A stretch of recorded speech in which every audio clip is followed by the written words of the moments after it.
जैन साथियों, चकबंदी से जुड़ा एक बहुत ही महत्वपूर्ण आदेश है, क्योंकि चकबंदी जहाँ पे निरस्त हो गई या चकबंदी के कोई आदेश हैं, जैसे फोती का आदेश है, चकबंदी में आपकी फोती हो गई थी या ज़मीन जो है संक्रमणी हो गई थी या संक्रमणी से या आपका दाखिल खारिज हो गया था, ठीक है। तो ऐसी कंडीशन में जब चकबंदी निरस्त हो जाती है तो वो सारे आदेश निरस्त हो जाते, और जब वही गाँव रेवेन्यू में पहुँचता है तो वो आदेश लेखपाल नहीं चढ़ाते, तहसीलदार नहीं चढ़ाते। जो ज़मीन जो आपकी संक्रमणी हो गई थी वो असंक्रमणीय रहती है। तो इन सभी समस्याओं से छुटकारा पाने के लिए एक बहुत ही महत्वपूर्ण आदेश आ गया, जो कि काफ़ी पहले आ चुका था। वो हम आप लोगों के समक्ष ये प्रस्तुत कर रहे हैं। आप डिस्प्ले में आप देख सकते हैं, जो कि बहुत ही महत्वपूर्ण आदेश है, ठीक है। यदि लेखपाल कानून को तहसीलदार नहीं चला रहे हैं तो।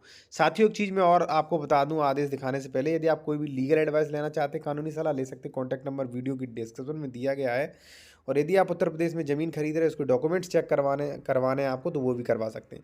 साथियों, यहाँ पे देख सकते हैं कि यहाँ पे लिखा है, चकबंदी अधिनियम की धारा 4(2) के प्रकाशन तथा धारा 6(1) के प्रकाशन से लगभग 30 वर्षों के अंतराल के दौरान चकबंदी किसानों की भूमि के संबंध में पारित किए गए आदेश का अनुपालन लेखपालों द्वारा नई खतौनी में नहीं किए गए।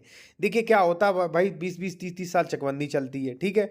अब चकबंदी में आपका दाखिल खारिज हो गया, ठीक है। अब चकबंदी निरस्त हो गई, दाखिल खारिज खत्म।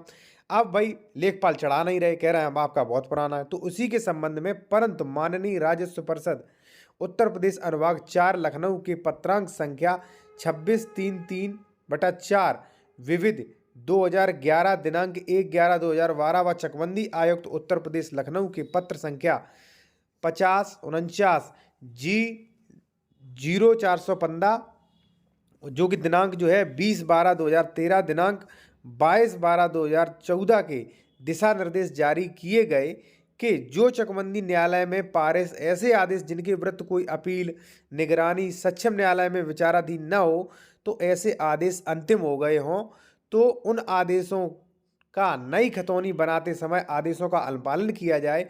और उक्त दिनांक 24 मई 2017 को जिला अधिकारी जिला उप संचालक अधिकारी चकबंदी मैनपुरी द्वारा समस्त तहसीलों में भेजा गया था, ठीक है। देखिए क्या है, ये आदेश पूरा किया गया कि भाई अगर मान लीजिए चकबंदी में किसी व्यक्ति का दाखिल खारिज हो गया था, चकबंदी में किसी की ज़मीन संक्रमणी का आदेश हो गया था, ठीक है। अब वो चकबंदी निरस्त हो गई, अब वो बेचारा फिर से चक्कर काट रहा है कि हमारा दाखिल खारिज कर दीजिए, हमारी ज़मीन संक्रमण कर दीजिए। तो चक्कर काटने की ज़रूरत नहीं है। आदेश रेवेन्यू बोर्ड ने जारी किया कि भाई उसका अगर कोई आदेश हो गया है, उस आदेश को चैलेंज नहीं किया गया है, तो आप उसे अंतिम मानिए और उसका आदेश खतौनी में चढ़ा दीजिए, ठीक है साथियों, यदि आपका ऐसा कोई आदेश है, कोई भी क्वेश्चन है, कोई भी सलाह लेना चाहते हैं, मान लीजिए इसे आप पीडीएफ के रूप में प्राप्त करना चाहते हैं इस आदेश को, तो साथियों कर सकते हैं। कॉन्टैक्ट नंबर हमारा वीडियो की डिस्क्रिप्शन में दिया गया है। या आप उत्तर प्रदेश में ज़मीन खरीद रहे हैं, कोई प्लॉट फर्जी डबल रजिस्ट्री इत्यादि तो नहीं है, डॉक्यूमेंट्स चेक करवाने हैं, सत्यापन करवा सकते हैं। कॉन्टैक्ट नंबर वीडियो की डिस्क्रिप्शन में साथियों दिया गया है। धन्यवाद।